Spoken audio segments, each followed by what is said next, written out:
All right. All right, everybody. Now it's my great pleasure and distinct honor to welcome to you on stage somebody who knows the Swiss e-voting system, I would say, probably better than anybody else in the world. I mean, excluding probably those who developed that system. And it's a great pleasure to introduce from Vancouver, and please welcome me in joining her, Sarah Louise. So, Sarah, it's amazing to have you here at the conference, and we are looking very forward to your talk, and we hope that there are many fascinating questions in the end, so please be prepared to ask questions, because Sarah is the expert. Thank you, Sarah. Thank you. Okay, how not to secure an election. First thing to say is this work was done in collaboration with Vanessa Teague and Olivier Perrier. And I'm Sarah Jimmy Lewis. I've had a long and weird career, starting as a computer scientist at the British government, then moving on to be doing security at Amazon, and now I serve as executive director at the Open Privacy Research Society, which is a nonprofit based in Vancouver. And we work with marginalized communities to make the world a little bit more private and safe. So I'm going to take you on a journey back to February 2019, and I'm going to tell you the story from as I experienced it. So back in February 2019, I saw a tweet about the leaked Swiss Post e-voting source code. And following kind of the links around that, learned that there was this thing, e-voting trial, bug bounty, sure, I'll take a look at the code. And my initial impressions were not great. There were a lot of red flags there.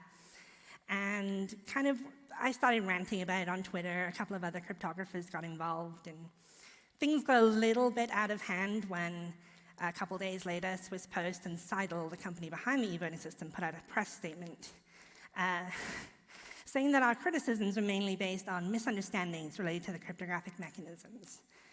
Now, I don't know about you, but when someone says that I have a fundamental misunderstanding of something, it gets me a bit worked up. So I started looking at the code a bit closer. And to really dive into it, I need to explain some concepts to you, so kind of bring you up to the level that I'm at. And the first critical concept you need to understand is universal verifiability. Because in e-voting, everything's done on computers, we need good ways of working out that everything is working as intended. And one of the highest standards of that is something called universal verifiability, which means that anyone can determine that all of the ballots in the system have been correctly counted. And because it's computers, we don't have poll workers kind of watching over every vote. We have software. And the software contains a number of zero-knowledge proofs. So zero-knowledge proof is a method by which one party, a prover, can prove to another party, a verifier, that they know a value X, blah, blah, blah. No one cares about that. So you all know about Alice and Bob. If you've ever gone to a cryptography talk, people talk in terms of Alice and Bob. We're going to talk in terms of Peggy and Vicky. Peggy is a prover, Vicky is a verifier. And the first issue I discovered with the Swiss Post source code was an issue with the OR proof. Now, an OR proof is a very, very nice piece of mathematics that allows you to prove something about an encrypted value. And in particular, it allows you to prove that you've encrypted one of a set of values. So you can see here, if I'm encrypting a 1, I do some maths. If I'm encrypting a 0, I do some other maths. And Peggy over there can do some more maths and work out to tell that I'm telling the truth, even though she never knows about the encrypted value. In Seidel's land, the math looked like this. And I'm sorry, it's a bit early in the morning to be playing Spot the Difference, but especially with maths. So I'll go back. That's in theory, and this is in practice. Spot the difference? So the difference is on the right-hand side here, you can see there's two other checks on the value C. That basically states that the challenge that Vicky sends to Alice, Alice interpreted that challenge correctly. In the Seidel, that was missing, and it would allow Alice to encrypt any value that she wanted, and Peggy would treat it as being correct. So I tweeted this out. because I am not an actual cryptographer. And a couple of minutes later, I got this DM. And that DM was from Matt Green. He told me that Vanessa Teague and Olivier had also been looking at the system and found an issue. And I decided to team up with them and really drill down into this code base. Because we wanted to check we didn't have any cryptographic misunderstandings. So this is the Swiss Post architecture. There's a bunch of nice stuff in here. There's a portal, configuration, cleansing, mixing, decryption. And the issue that we found was in the shuffle proof, which is in this bit, mixing. So you gather up all the encrypted votes from the front end. You've got some mixing services which mix the votes together, so you don't know which vote came from which voter. And then they go to the decryption, and they're decrypted and then counted. As an aside, the fact that there's a mix net in here with only one operator is terrible, but this talk isn't long enough. So there is a zero-knowledge proof that allows you to prove that you've shuffled things correctly. Go read the paper if you want. But essentially, Peggy is given a set of ciphertexts, she mixes and encrypts them, and Vicky wants proof that the re-encrypted ciphertexts are the same ones that Peggy was given. To do this, Peggy needs to agree on a set of generators to build commitments. You don't care about that. So while missing, Peggy cryptographically commits stuff and sends boxes to Vicky. And Peggy, once Peggy is finished, she opens the boxes for Vicky to prove that she hasn't cheated. If you've ever been to a magic show, and the magician kind of puts something in an envelope and gives it to the audience and then does the trick, and then later on you go back and open the envelope, that's basically what happened here. So this was the code where the generators were generated. And the most important thing you need to understand here is that cryptographic generators need to be random. And by random, I mean that we're not supposed to know a relationship in regards to the underlying mathematical object, because otherwise you can do all kinds of nice things. And in the Seidel case, they were actually just creating a random exponent and creating a generator from that. That meant that they knew the relationship that the created generator had to the underlying group. And it meant that Peggy could open the commitments to any value she desired, like a magician does the trick and makes the envelope whatever they want it to be. And you can see some nice maths there, but it's way too early in the morning. So Peggy can manipulate votes by replacing them with the mixes. And this was an example that we had in the paper where we had 4 ciphertexts coming in, 1, 2, 3, and 4. Say a vote for candidate 1, 2 votes for candidate 3, and 1 vote for candidate 4. And we can transform it into 2 votes for candidate 3 and swing the election. And so that brought us on to a big problem, now that we had found one issue that allowed us to, or would allow an actor to completely compromise an election. How do we disclose that? There was a lot of debate around whether we wanted to sign the NDA around the Swiss Post bug bounty. There was a lot of back and forth, a lot of heated words. Finally, we decided that we would not sign anything, but we would at least tell Swiss Post as a courtesy that we had broken their system. Jumping forward to March, we published a paper. If you really want to get down to the nitty-gritty of how this math works, you can go read that one.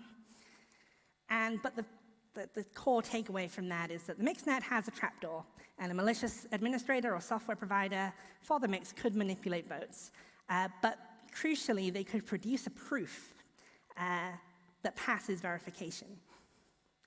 They could say, hey, look, we are doing exactly what we should be doing, even if they'd been lying.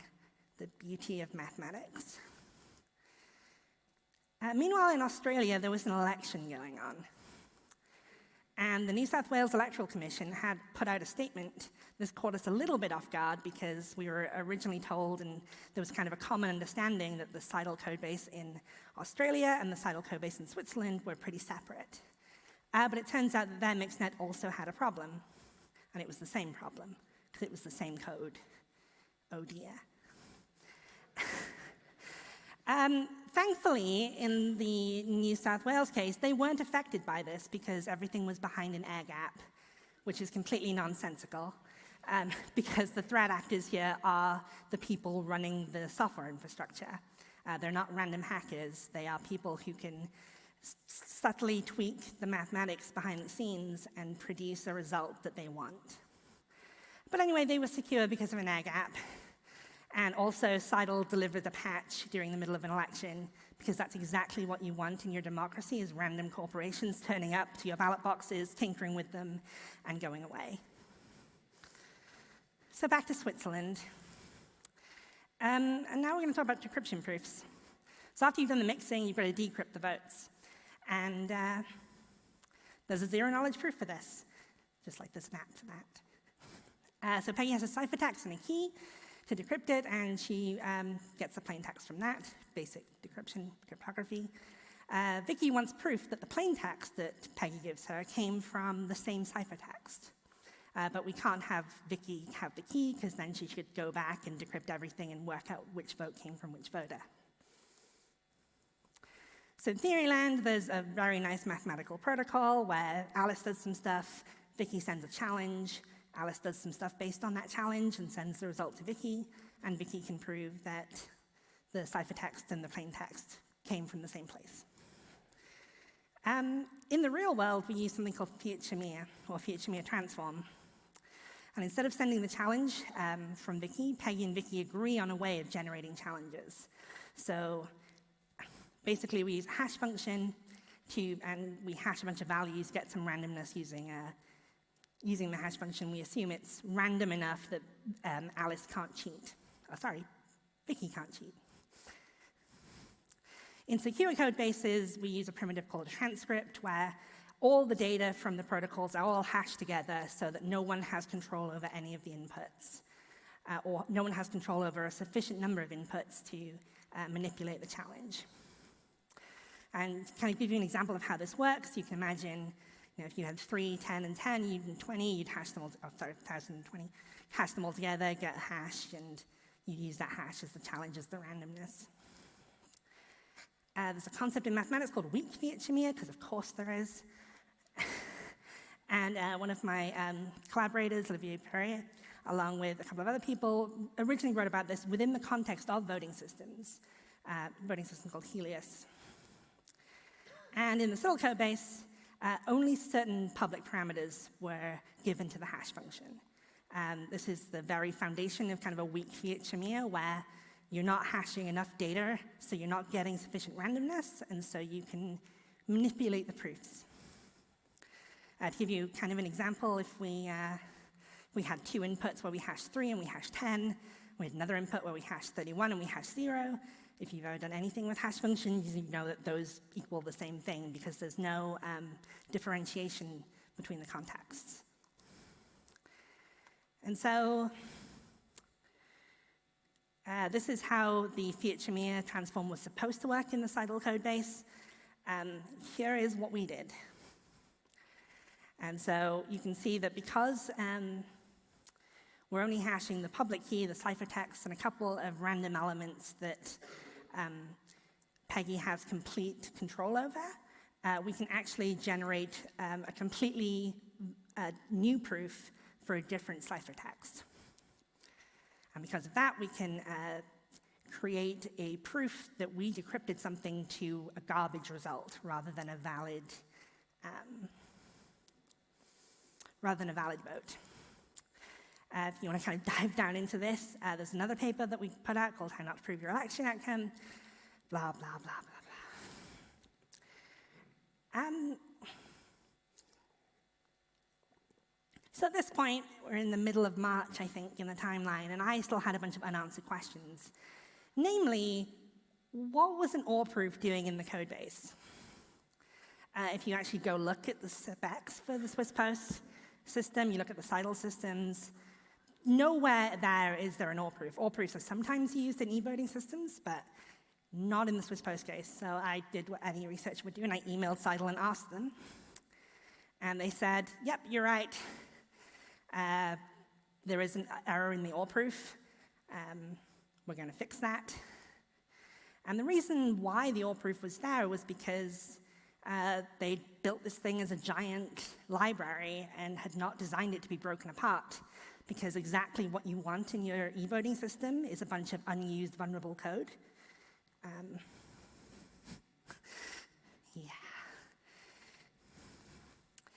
So now the important vulnerability here, the vulnerability that temporarily stopped e-voting, both in the May elections and in the federal elections this month. Spoiler alert. So what is individual verifiability? This was the concept that we broke, and it was the concept that was mandated under Swiss law that these systems had to have. So individual verifiability is the property of a system that any voter can check that their ballot has been cast correctly. So universal verifiability was this new thing that we can check that the system's actually working properly. Individual verifiability was this thing where we assumed that all the systems in Switzerland had this property already, that any voter could check that their ballot had been correctly counted. And this is a very long and complicated cryptographic process whereby the voter votes and the system generates a check for them, and then later on, when everything is counted, the voter can use that check proof to check that their vote successfully passed through the system and everything was good. But it also involved this decryption proof, and we already knew that the decryption proof was broken. And so we wrote an addendum not to proof your election system, which is a very small, short paper, which the crux of it was that we could generate a a malicious actor on the front end. It could be Swiss Post, it could be a hacker who'd taken control of a browser extension. They could do some cryptography and some nice maths on the front end and give the voter a claim check. That voter, when they checked that claim check, would see that their vote had been cast correctly. But if you tracked their vote all the way through the system, you'd find that their vote actually was counted as garbage. So Swiss Post put out their statement. The ballot box had not been hacked. The bug bounty had ended. There were errors discovered in the source code. And because individual verifiability had been broken, they could not provide their e-voting system for voting on the 19th of May. They said it was temporary. They tried to get it up by October. Jump forward to April 2019. We finally had another statement from CIDL. They'd been quiet for the last month while we'd been putting out all these issues. And they said, last week a vulnerability was found that affected individual verifiability process in the cantons that had been using it. They acknowledged our valuable input provided the researchers who participated and the ones who detected the issues in the source code. We have names, but never mind. This was in stark contrast to that earlier statement, which they haven't retracted, saying that we had cryptographic misunderstandings. We now, of course, know that these criticisms were mainly based on cryptographic misunderstandings. They just weren't our cryptographic misunderstandings.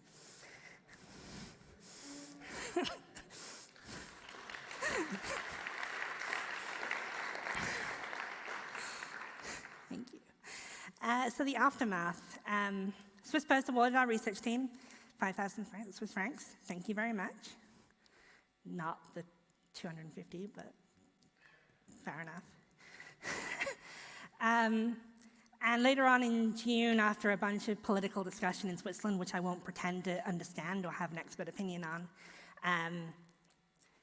Swiss Post put their old system aside completely and decided that they were going to focus all of their effort on the new system that had universal verifiability, which we'd also broken, but maybe they can fix.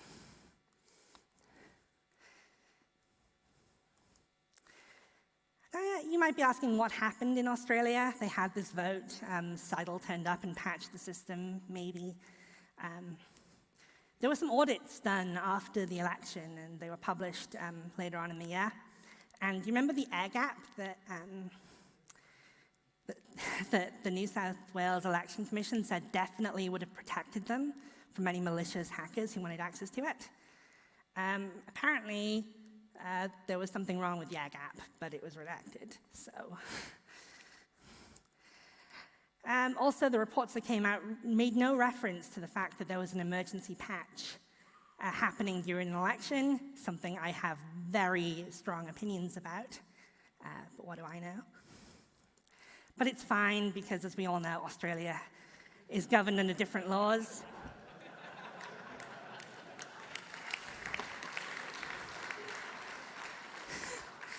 So it's fine, right? So anyway, drill down on these takeaways. Public infrastructure demands public scrutiny.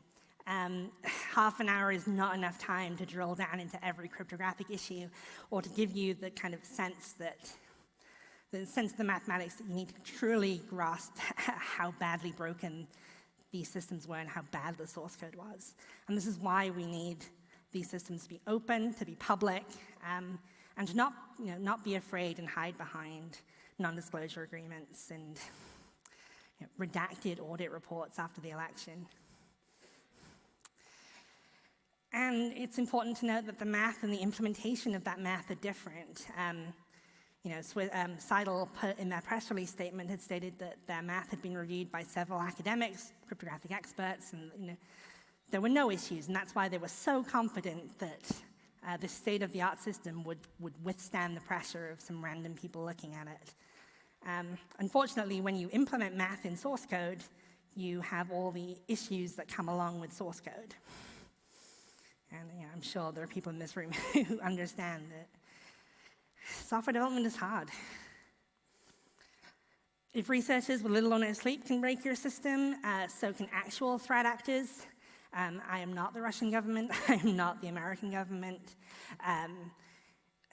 We were 3 academics sitting in a Slack group, operating on little to no sleep, and we found 3, 4 cryptographic vulnerabilities. Every zero-knowledge proof in the system was broken.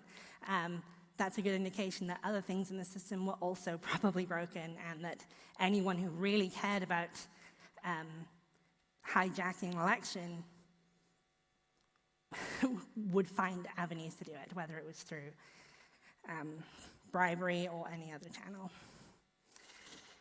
Transparency is as important as technology. I commend Swiss Post for putting their e-voting system out there for people to look at. But transparency extends beyond publishing the source code behind a non-disclosure agreement. It goes beyond publishing summaries of audit reports. You have to be willing to publish everything and to subject it to that scrutiny. So Swiss Post have announced that they want to offer their new system for cantons of trial operation in 2020. I'm sure we'll be watching the developments there. And I'm standing on the stage now. I really hope you don't use that system.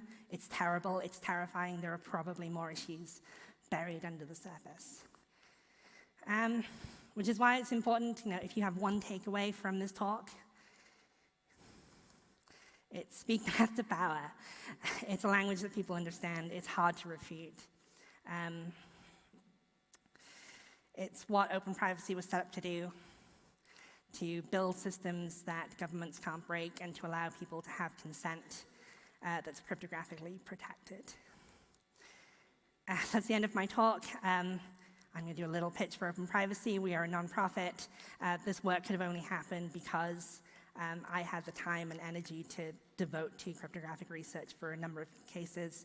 E-voting is one of those topics that's close to my heart because ultimately what happens in elections decides the fate of a lot of communities and many of those communities that I care about. So if you care about marginalized communities, please take a look at our work and consider donating. And thank you. Hope you enjoyed. Thanks a lot, Sarah. Thanks a lot. Very interesting insights. Because of time, I would suggest we have many questions in the fireside chat tonight. Because we have only 1 minute left, one question to take the perspective of Swiss Post and Switzerland. Would you agree that e-voting is amongst the most complex problems, implementation problems that we have on Earth? Would you agree with this? Looking at the math, I mean... Yeah, I mean, e-voting is harder than online banking. It's harder than a lot of other things. It's also critical to the future, I think, of societies, how we operate. I think e-voting would be a great thing. I really want secure e-voting to be a reality. I just don't think we're there yet. Right, so we understand your work as making a step towards making e-voting reality, and for this we thank you very much. Thank you, Sarah. Thank you.